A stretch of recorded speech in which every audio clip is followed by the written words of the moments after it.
The lights of the Grand Theater glimmered across the faces of the excited audience.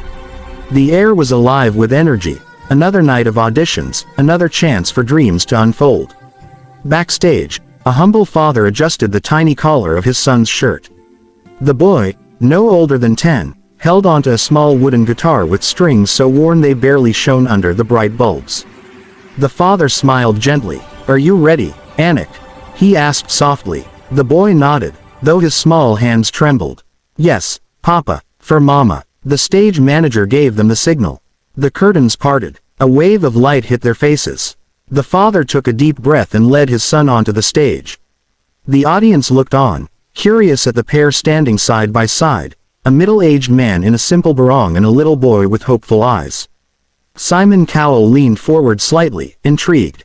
"Hello," Simon said, his familiar British tone cutting gently through the silence. "What are your names?" The father stepped up to the microphone. "Good evening, sir. My name is Ramon, and this is my son, Carlo. We are from Cebu, Philippines." The crowd gave a small cheer. Amanda Holden smiled warmly. "Welcome, Ramon and Carlo. What will you be doing for us today?" Raymond's voice wavered a little. "We will sing a song that I used to sing to my wife when she was still with us." The audience grew still. The boy lowered his eyes, clutching the guitar tighter. Simon's tone softened. "I'm sorry to hear that. Is she watching tonight?" Ramon nodded slowly. "Yes, from heaven." A hush fell over the theater. You could almost hear the beating of hearts as the father and son took their positions. The music began, a simple acoustic melody, slow and tender. Ramon started the first verse, his voice deep, cracked slightly with emotion. Carlo followed, his soft, angelic tone weaving around his father's like sunlight through clouds. Together, their harmony painted the story of love, loss, and hope. As they sang, the audience leaned in. Every word carried a piece of their soul. Every note told of the nights Ramon worked double shifts, playing old songs just to make his son smile. And every chord carried the memory of a mother who used to hum that very tune while cooking breakfast in a small Cebu kitchen. The song wasn't just music, it was a story of survival, of love that didn't end with goodbye. Simon Cowell's expression changed. His usual analytical stare softened. His lips parted slightly, and his eyes shimmered. He leaned back, watching not with judgment but with awe. By the chorus, even the toughest audience members wiped their eyes. Amanda placed her hand over her heart. Alicia Dixon whispered, "This is beautiful." Then, as the song reached its bridge, something magical happened. Carlo's voice soared. He sang with a purity that made time seem to stop. His small frame shook with emotion, yet his tone was flawless, innocent, raw, and heavenly. Raymond's deep harmony followed like a shadow of love protecting him. It was the perfect blend of generations, of a father's strength and a son's hope. When the last note faded, silence filled the room. No one dared to speak. Then, suddenly, the entire audience stood up in thunderous applause. People were crying, clapping, cheering. Ramon looked down, tears streaming down his cheeks. Carlo looked at his father and whispered, "Papa, did we do okay?" Ramon knelt beside him and hugged him tightly. "You did perfect, Anik. Mama would be proud." Simon wiped a tear from his eye. For a long moment, he couldn't speak. Then, with a shaky voice, he said, "Ramon, Carlo, I've seen thousands of auditions, but what you just did, what you shared, it's not just a song. It's love, and it's the reason I fell in love with music in the first place." The crowd roared. Amanda nodded through tears. "That was the most beautiful thing I've ever heard from a father and son." Simon stood up. The music swelled softly again.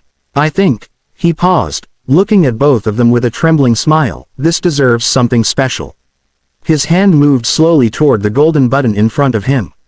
The audience gasped. Carlo's eyes widened. Ramon covered his mouth in disbelief. Simon pressed the golden buzzer. Gold confetti rained down like blessings from the heavens. Carlo screamed with joy and hugged his father tightly. Ramon lifted his son into his arms, spinning him under the falling light. The crowd was on their feet, chanting their names. Simon smiled, still emotional. "You've just reminded us that music is not about perfection, it's about connection. And you too, you have that magic." As they left the stage, the camera followed them backstage. Ramon held Carlo close. Mama saw us, Anik. She saw us. Carlo nodded, tears mixing with confetti on his face. I felt her, Papa. Their small team of producers and crew members clapped and cheered for them. It was not just a performance, it was healing, wrapped in music.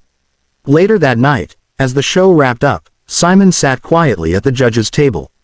Amanda looked at him curiously. You okay, Simon? She asked gently. He nodded, smiling faintly.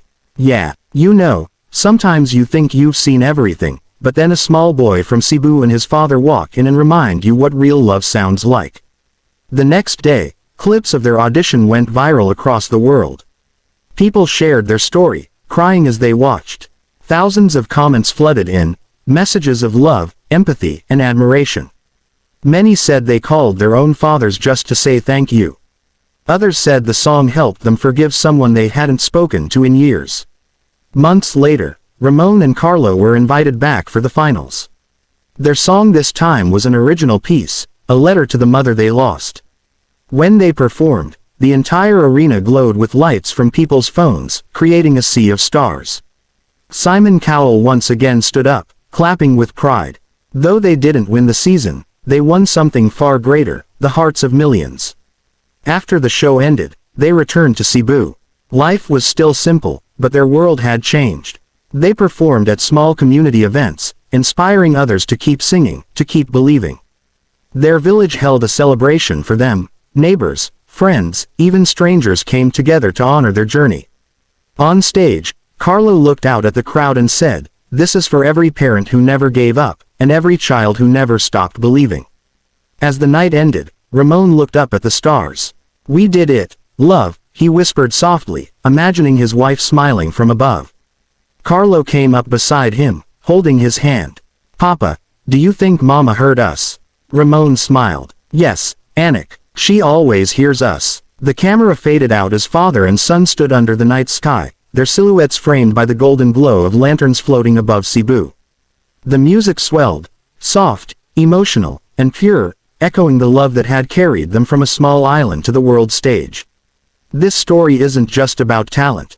It's about love that doesn't die, dreams that don't fade, and a bond between a father and son that can move the hardest of hearts.